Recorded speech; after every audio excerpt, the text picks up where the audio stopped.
Hello, I'm Rob Bank from Bestival, and this is my lovely wife. Hello. Josie. Well, it all came about one night after too many bottles of wine, and just sort of we'd been doing bigger and bigger parties, like at Glastonbury, stages at Glastonbury and other festivals, and me and Josie were just sort of chatting. Thought that maybe we could give it a bash, doing a big sort of party in a field, which sort of turned into a festival.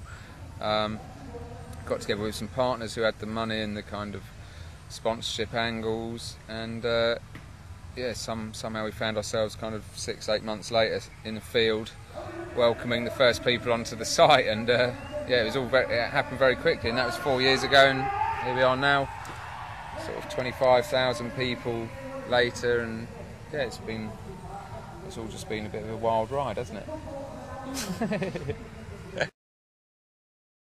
I reckon it was 3,000 people at the first show. Do you? Plus some free guests, yeah. Yeah, I mean, we always talk about 6,000, but that might have been 3,000 actual punters. Yeah, I think we sold 3,000 tickets. I think we pretended to sell more. It seemed very quiet compared to this. Like now, when you sort of go out on the site now, and you just look down there and you can see, as far as I can see, people in tents and things happening. It all seems. It's all a bit surreal, really, isn't it? It doesn't always feel like ours. Yeah, but year one did. It did, because I ran all the bars myself and we pretty much did everything. Now we've got loads of contractors in helping us. The first year was very raw and basic. But Josie's still fun.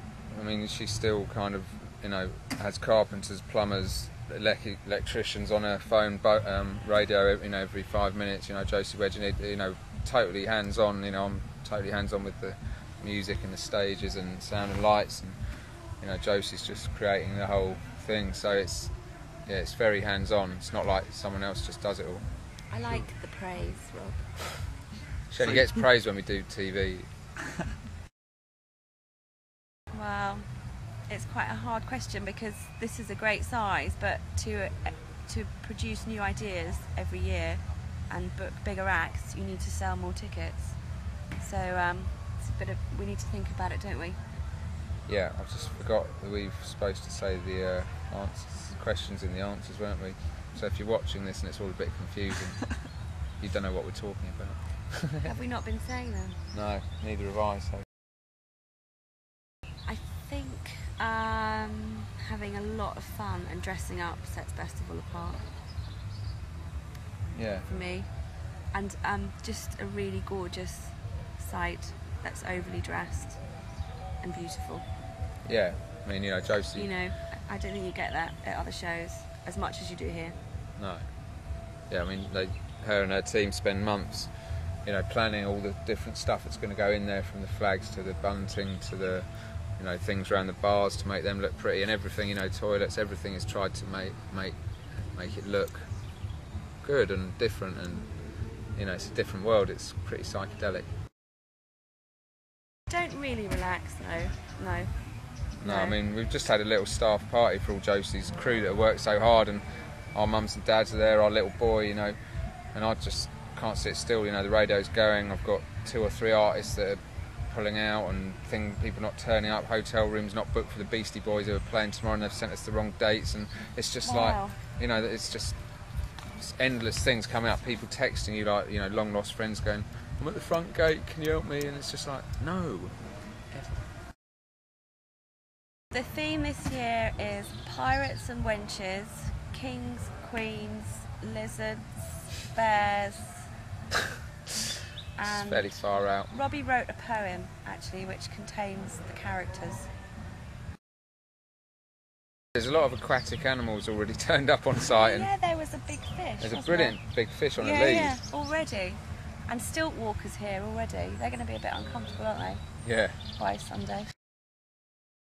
I mean, we always kind of made that up and pretended that was a record that we were breaking, so it's never actually existed, but we've definitely broken it every year. So yeah, there's a lot of people come dressed up right from now, Friday, they're all dolled up.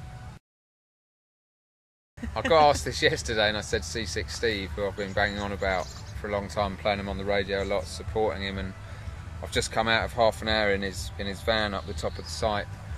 We had a little bottle of wine, and had a half-hour chat persuading him that he was going to do the set that he didn't, that he was trying to pull out of. So I've just had this really big drama. He's supposed to be on in an hour, and we're actually building him a new stage just for him to perform because he wasn't happy with where he was playing.